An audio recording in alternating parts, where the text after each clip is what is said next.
Rain hammered the cracked windows of the old brick building on South Side Chicago. The kind of rain that doesn't clean anything, just makes the dirt run. Inside apartment 3B, Naya Carter sat on the edge of her narrow bed. One hand rested over her stomach, the other trembled around a folded piece of paper. 14 days. That's all she had left. Her baby kicked softly against her palm, like a question, like a warning. "I know," Naya whispered. "I know, baby." She wasn't sure who she was trying to comfort anymore.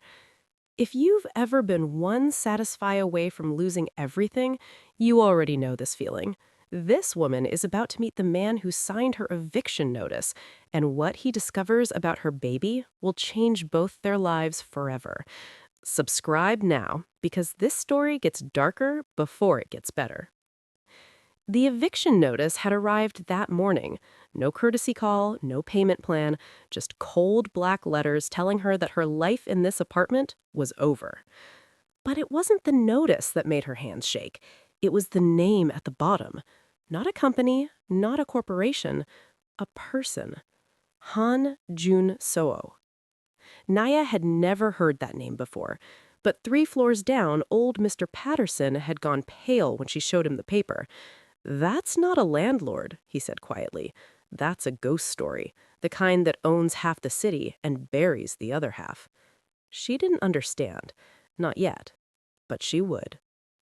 2 days later, a black sedan rolled up to the building just after sunrise. Tenants watched from behind curtains. Nobody stepped outside. Nobody waved. The man who stepped out wore a charcoal coat that cost more than 6 months of Naya's rent. His face was calm. His eyes were colder. He walked like he owned the concrete beneath his feet. Because he did. Naya heard the boots in the hallway before the knock came. Heavy, deliberate, the kind of footsteps that don't rush because they don't have to. She opened the door expecting a property manager, some clipboard-carrying messenger sent to remind her she was running out of time. She didn't expect him. Jun Soo studied her quietly, the tired lines around her eyes, the faint swelling beneath her sweater, the way she stood, feet planted, chin lifted, like she'd been bracing for storms her whole life. "You have 14 days, he said. His voice wasn't cruel, it wasn't kind either, just fact, just policy. Naya felt her chest burn, but she didn't look away. "I know," she replied. "I'm trying." He nodded once, then turned to leave. The conversation was over. 30 seconds. That's all she was worth. But before the door closed, Naya heard her own voice, steady and breaking at the same time. "My baby doesn't have 14 days. Jun Soo stopped. His hand stayed on the doorframe. His back was still turned. The silence stretched. 1 second, 2. Then he walked away, footsteps fading down the hall like a verdict she couldn't appeal. Naya closed the door, pressed her forehead against the wood, let out a breath she didn't know she was holding. She thought that was the end. She was wrong. That night, a sealed envelope landed on Jun Soo's desk 300 miles away. His assistant, a sharp-eyed woman named Lydia Brooks, placed it in front of him without a word. The label read, "Confidential." Inside wasn't property paperwork. It was a DNA report. A routine background sweep on tenants in buildings tied to sensitive assets. Standard procedure, nothing personal. Except this time, it was.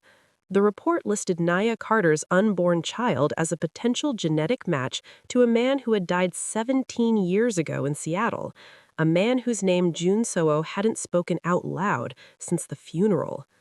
Kang Min-hyuk, his older brother, the man whose death had fractured their family, ignited a war inside the Korean underworld, and turned Jun Soo into the cold empire he had become. He read the report 3 times. His hands didn't shake, but something in his chest cracked open, and he couldn't close it again. Jun Soo didn't sleep that night. He sat in his office, lights dimmed, the DNA report spread across his desk like a wound he couldn't stop touching. Kang Min-hyuk. 17 years since he'd heard that name spoken out loud. 17 years since the funeral, the closed casket, the silence that followed. His brother hadn't just died, he'd vanished first, walked away from the empire, the family, the blood that bound them, and never looked back. Jun Soo remembered their last conversation like a scar that never healed. "I want out," Min-hyuk said. "No empire, no blood, no fear. I just want to live, Jun Soo, actually live." He let him go, told himself it was respect, told himself it was love. But somewhere, deep, he knew the truth. He'd let his brother walk into the dark alone, and the dark had swallowed him whole. Now this, a pregnant woman in a crumbling apartment on Chicago's South Side, carrying a child that shared his brother's blood. Min-hyuk had built a life after all, a secret one, a fragile one, and Jun Soo had almost erased it with a signature. 2 days later, Nya Carter sat in a downtown law office she'd never seen before. The walls were glass, the chairs were leather, everything smelled like money and silence.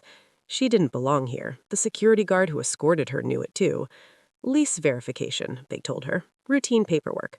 But nothing about this felt routine. The door opened. Jun Soo walked in.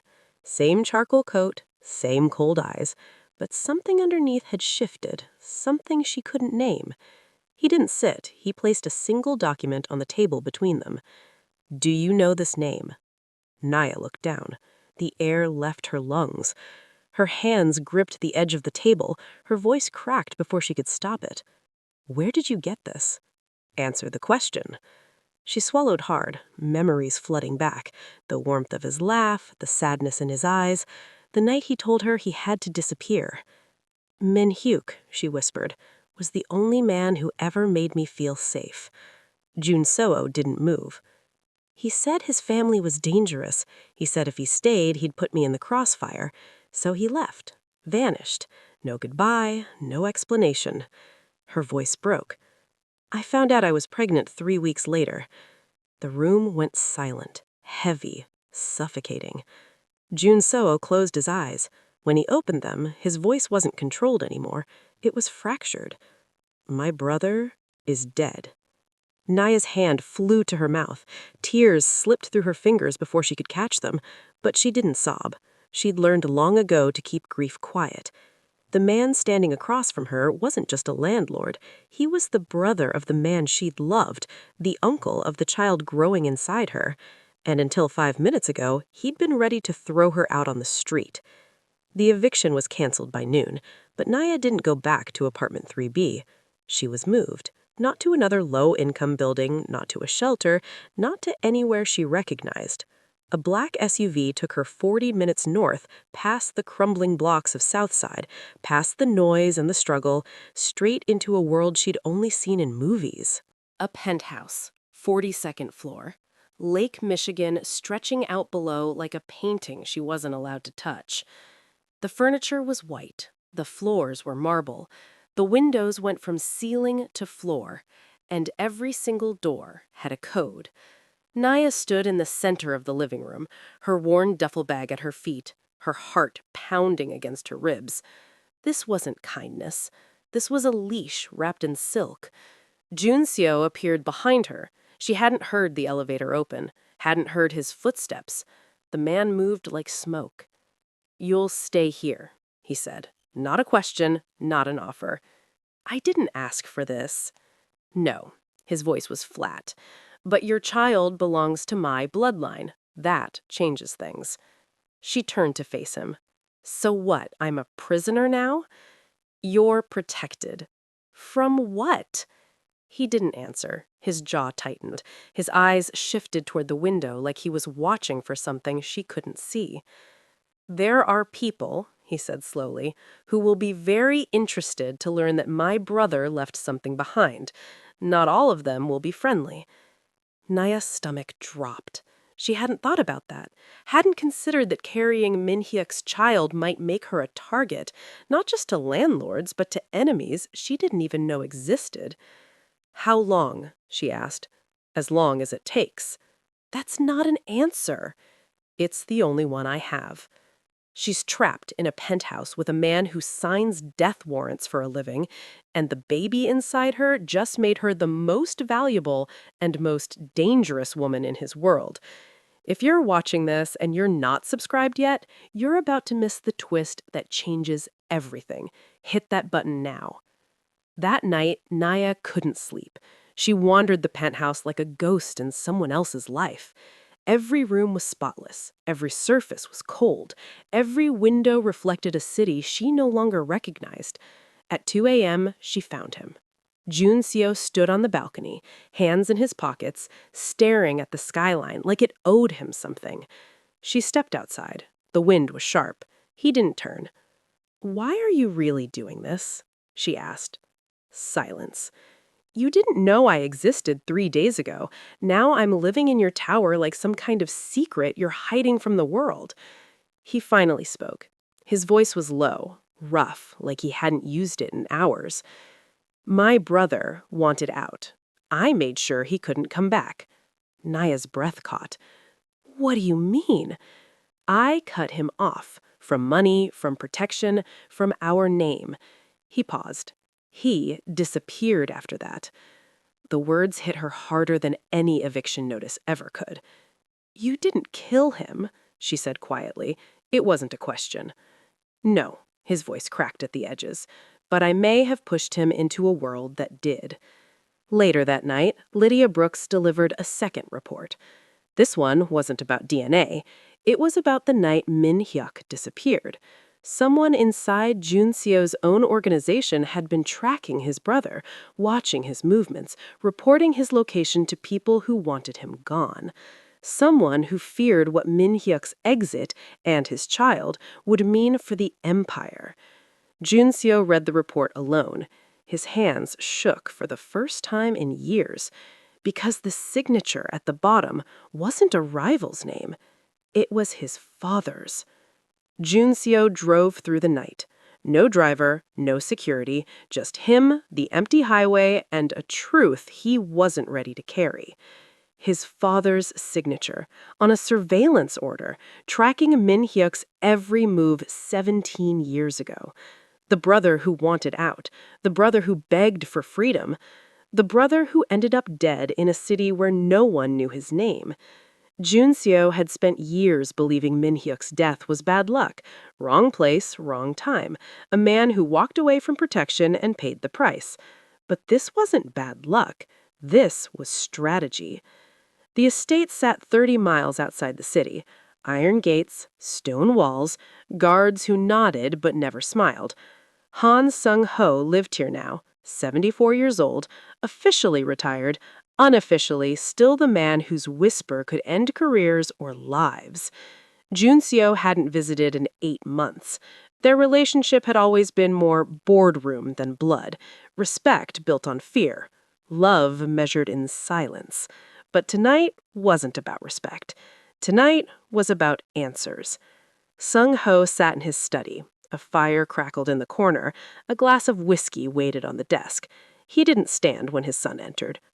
Unexpected. And late. This must be important. Jun Seo didn't sit. He placed the surveillance report on the desk between them. "You knew where Min Hyuk went." Sung-ho glanced at the paper. His expression didn't change. Not surprise, not guilt, nothing.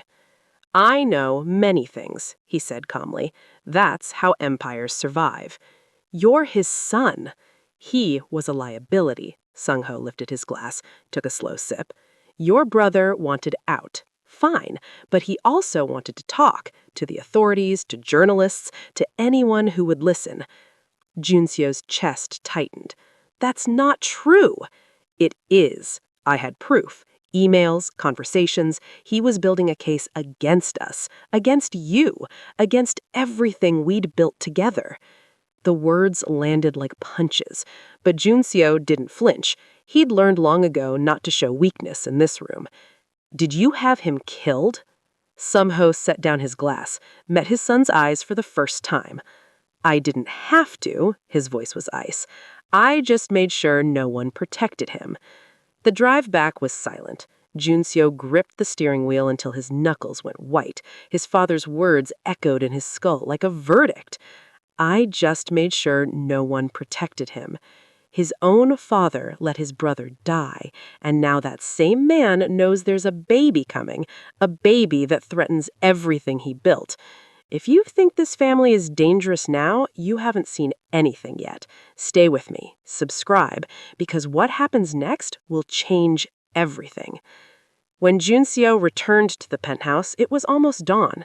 Naya was asleep on the couch, one hand resting over her stomach, her face soft in the pale light. He stood in the doorway, watching her breathe. She didn't know what she'd walked into, didn't understand the blood and betrayal wrapped around her like chains she couldn't see. But he did, and for the first time in 17 years, he whispered his brother's name out loud. Min Hyuk. Not as a memory, as a promise. Weeks passed. The penthouse stopped feeling like a prison, not because it changed, but because Naya did. She learned the codes to the doors, found the pantry stocked with foods she actually liked, noticed the way fresh flowers appeared every 3 days, though no one ever carried them in. Small things, quiet things, the kind of care that doesn't announce itself. Junseo was rarely there during the day, meetings, calls, the machinery of an empire that never slept. But at night, she'd catch glimpses of him, standing by the window, sitting alone in the dark kitchen, always watching, always distant. They didn't talk much, but the silence between them had shifted. It wasn't cold anymore. It was careful. Naya had started setting up the nursery in the spare bedroom, pale yellow walls, a wooden crib she'd found online, soft blankets folded in a stack by the window.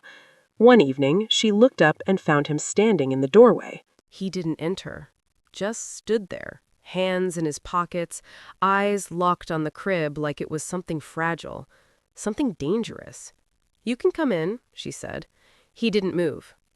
"I don't belong in rooms like this." Nia set down the blanket in her hands. "Neither did your brother, but he wanted one anyway." The words landed harder than she intended. Junsu's jaw tightened. He stepped inside slowly, ran his fingers along the edge of the crib. "He used to talk about having kids," he said quietly. "I told him it was a weakness, something enemies would use against him." Nia watched his face, the cracks beneath the control. Maybe that's why he left. Their eyes met. Something passed between them, unspoken, unnamed, the kind of feeling that doesn't ask permission, it just arrives. She looked away first. That night, Nia woke to the sound of a door closing. She sat up, listened. The penthouse was silent, too silent. She walked through the hallway, the living room, the kitchen. Empty. But on the counter, she found a handwritten note. "If anything happens to me, Lydia has instructions. You and the baby will be safe. JSH." Nia's blood ran cold. She grabbed her phone, dialed his number. It rang once, then went dead. Her hands trembled as she called Lydia next. The assistant answered on the second ring. Her voice was calm, but something underneath it wasn't. "Miss Carter, is everything all right?" "Where is he?" A pause. Too long. "Stay inside. Lock the doors, and whatever you do, don't open them for anyone except me." The line went dead. He left her a goodbye note, his phone is dead, and the woman guarding her just told her to lock the doors. Something is very wrong, and Nia doesn't even know the half of it. If you leave now, you'll miss the moment everything falls apart. Subscribe. Stay. This story needs you to see what happens next. Nia stood in the dark kitchen, heart slamming against her ribs. She didn't know where Junseo had gone, but she knew one thing for certain. He wasn't planning to come back. The warehouse sat on the edge of the city, where streetlights stopped working and questions stopped getting asked. Junseo arrived alone. No bodyguards, no backup, just him and the weight of 17 years pressing down on his chest. The man he came to see was already waiting, Director Kwan. 63 years old, silver hair, cold eyes. He'd been his father's enforcer before Junsu learned to walk. If anyone knew the full truth about Min-yuk's death, it was him. 4 men flanked Kwon in the shadows, hands near their waists, watching. Junsu didn't flinch. "You came alone, either brave or foolish." "I came for answers." Kwon tilted his head. "About your brother?" "About who killed him." A pause. The warehouse creaked in the wind. Somewhere outside, a dog barked and went silent. "Your father gave the order," Kwon said. "The surveillance, the isolation, cutting him off from resources." "I know that part." Junsu stepped closer. "What I don't know is who carried it out, who made sure he ended up dead instead of just gone." Kwon studied him for a long moment, then something flickered in his eyes. Not fear, something closer to pity. "The execution came from someone else," he said slowly. "Someone who wanted Min-yuk erased for personal reasons, not just business." Junsu's pulse spiked. "Give me a name." Kwon hesitated, glanced at his men, then back. "Lydia Brooks." The name hit like a bullet. Lydia? His assistant? His shadow for 12 years? The woman who managed his calendar, his secrets, his life. The woman currently alone with Nia. "You're lying," Junsu said, but his voice cracked. "I wish I was." Kwon pulled a cigarette from his pocket, lit it slowly. "She and your brother were involved, years ago, before he decided to leave the organization." Junsu's mind spun backward. Lydia had never mentioned Min-yuk, not once, in 12 years. When he chose to walk away, she took it personally. When she found out he'd fallen for someone else, that he was building a new life without her, she fed information to your father. Locations, movements, weaknesses. The cigarette smoke curled upward. She didn't pull any triggers, but she made sure no one saved him. Junsu was already running before Kwon finished speaking. He threw himself into the car. Tires screeched against concrete. He dialed Nia's phone. 1 ring. Dead. He called the building security line. A voice answered, too calm, too rehearsed. "Mr. Han, there's been a situation. Miss Brooks requested a full lockdown 20 minutes ago. No one in, no one out." His blood turned to ice. "Override it now." "Sir, the order came from your personal authorization codes. We can't." He hung up, slammed the accelerator. The city blurred past him, lights, shadows, faces he didn't see. All he could think about was Nia, alone, unaware, trapped in a tower with a woman who waited 17 years to finish what she started. The woman he trusted most just locked herself inside with the one she's waited 17 years to destroy, and Nia doesn't even know she's in danger. If you're not subscribed, you're about to lose the thread of a story you'll never forget. Hit subscribe now, because the next chapter changes everything. Nia wasn't protecting Nia, she was trapping her, and Junsu was 30 minutes away. Nia felt it before she understood it. The air in the penthouse had changed, heavier, quieter, like the building itself was holding its breath. She stood in the kitchen, phone dead, doors locked, heart racing. Then the elevator chimed. Lydia stepped out. Same tailored blazer, same perfect posture, same calm smile she always wore. But her eyes were different tonight. Empty. "Miss Carter," Lydia said slowly, "you should sit down. Stress isn't good for the baby." Nia didn't move. "Where is Junsu?" "He's handling business," Lydia said. Set 2 cups of tea on the counter, steam curled between them. "She asked me to stay with you, keep you company." Something in Nia's gut screamed, "Wrong." She stayed standing. Lydia took a seat on the couch, crossed her legs, folded her hands like they were about to have a casual conversation. You know, she said softly, I've been waiting a long time for this moment. Nia's throat tightened. What moment? The moment I finally meet the woman Minyuk chose over me. The name hit like cold water. Nia's hands gripped the counter behind her. You knew him? Knew him? Lydia laughed, but there was no warmth in it. I loved him. For 3 years, I gave him everything. My loyalty, my future, my heart. She stood, walked closer. And then he decided he wanted out. Said the empire was suffocating him. Said he needed to breathe. Her voice dropped. But he didn't just leave the organization, Miss Carter. He left me. Vanished in the middle of the night. No goodbye, no explanation. Just gone. Naya's pulse hammered in her ears.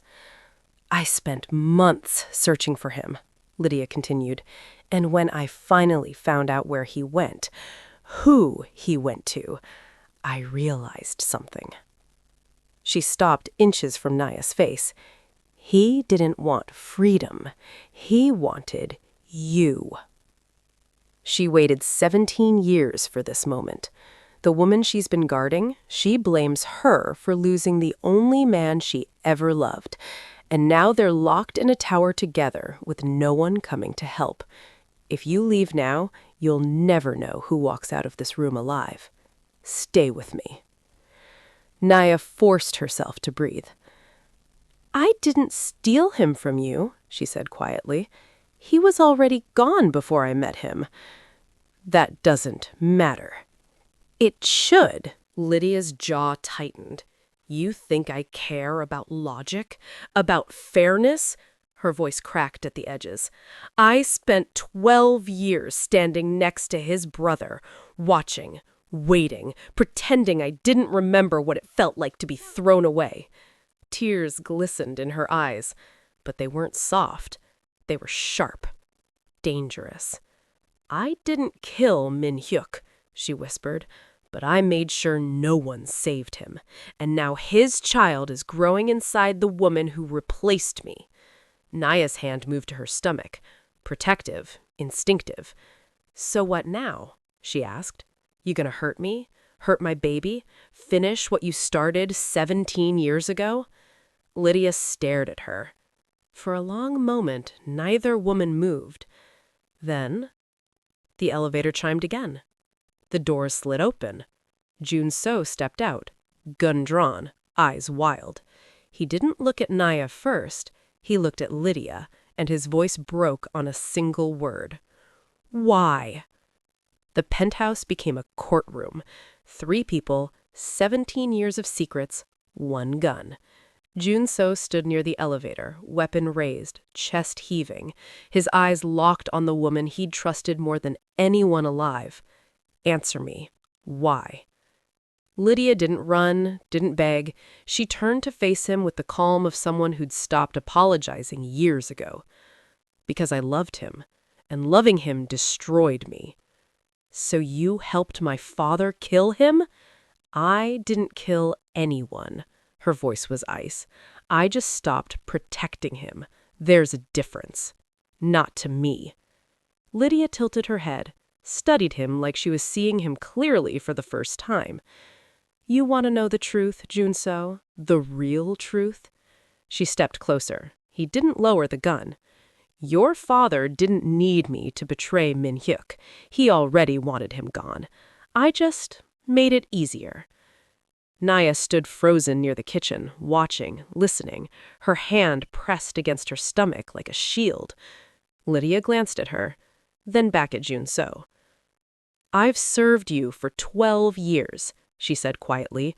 12 years of protecting your secrets, cleaning your messes, keeping you alive when half the city wanted you dead. Her voice cracked, just barely. But her? Lydia gestured toward Naya. She walks in pregnant with a dead man's child, and suddenly she gets the penthouse, the protection, the version of you that actually feels something. Silence. Heavy. Suffocating.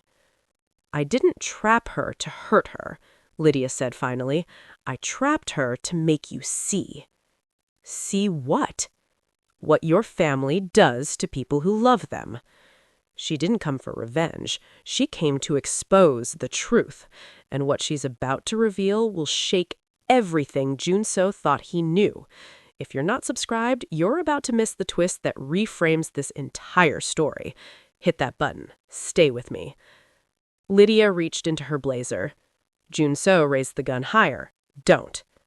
Relax. She pulled out a folder, dropped it on the table between them. This is why I'm really here. Naya watched as Junso opened it. His face went pale. What is this? He breathed.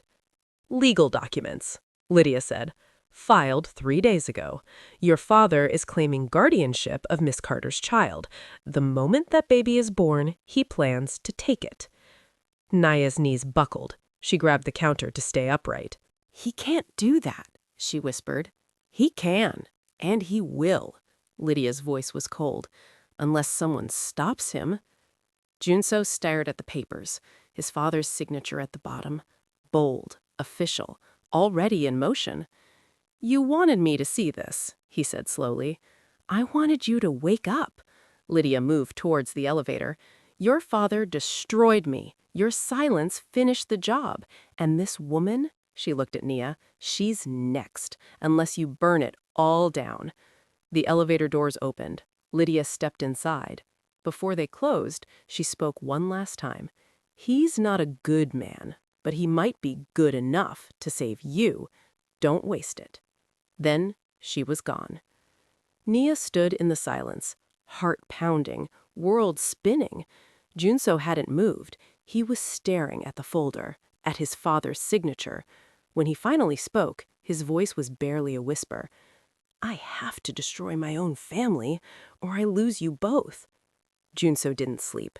He worked. For 3 days straight, he dismantled the empire he'd spent his entire life building.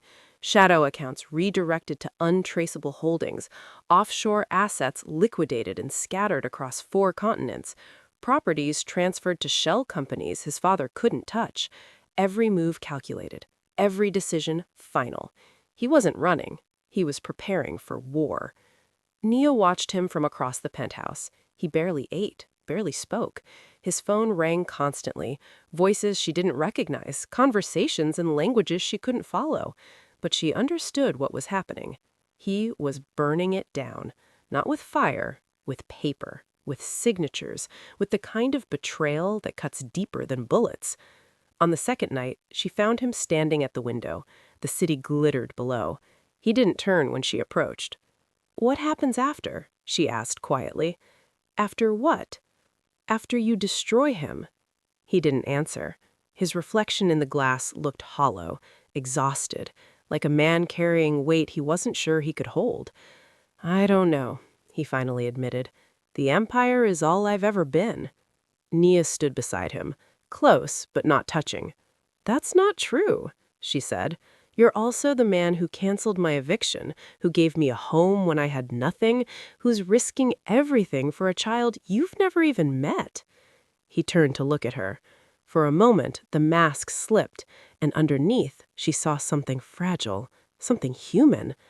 I'm doing this for Min Hyuk, he said. Maybe, she held his gaze, but you're also doing it for yourself. He's tearing apart everything he built, not for power, not for revenge, but for a woman and a child who changed everything, and he doesn't even know if he'll survive what comes next. If this story has you holding your breath, you're not alone. Subscribe now. The ending is closer than you think. On day 4, Sung-ho struck back. Not with weapons, not with threats, with something worse. A press release hit every major news outlet by noon. Han Jun-so has been under significant mental strain. The family is seeking medical intervention and temporary guardianship of assets, including the protection of a vulnerable pregnant woman currently in his care. The narrative flipped overnight. Suddenly, Jun-so wasn't the protector, he was the predator, and Nia was the victim he was holding hostage. Child Protective Services received an anonymous tip. Police began asking questions.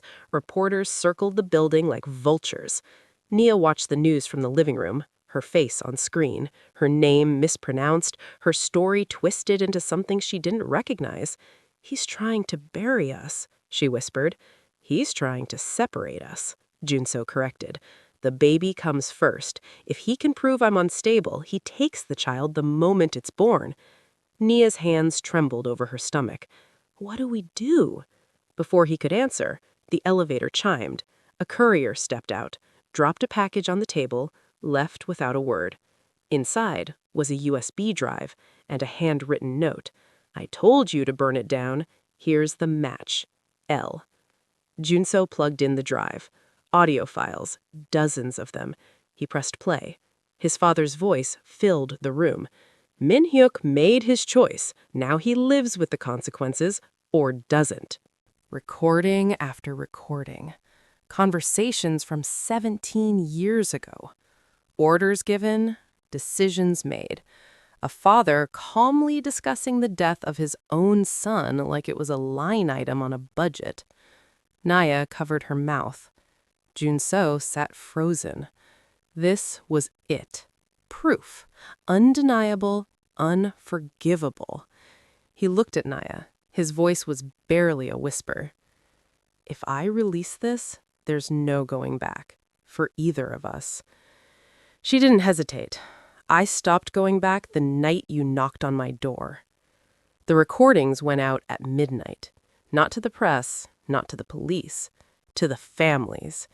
Every faction leader, every silent partner, every man who had ever shaken Sung-ho's hand and called him brother. Junso sent them directly. No middleman, no warning. The message was simple. The man who leads us sacrificed his own blood. What makes you think he wouldn't sacrifice yours? By sunrise, the empire began to crack. Allies turned first.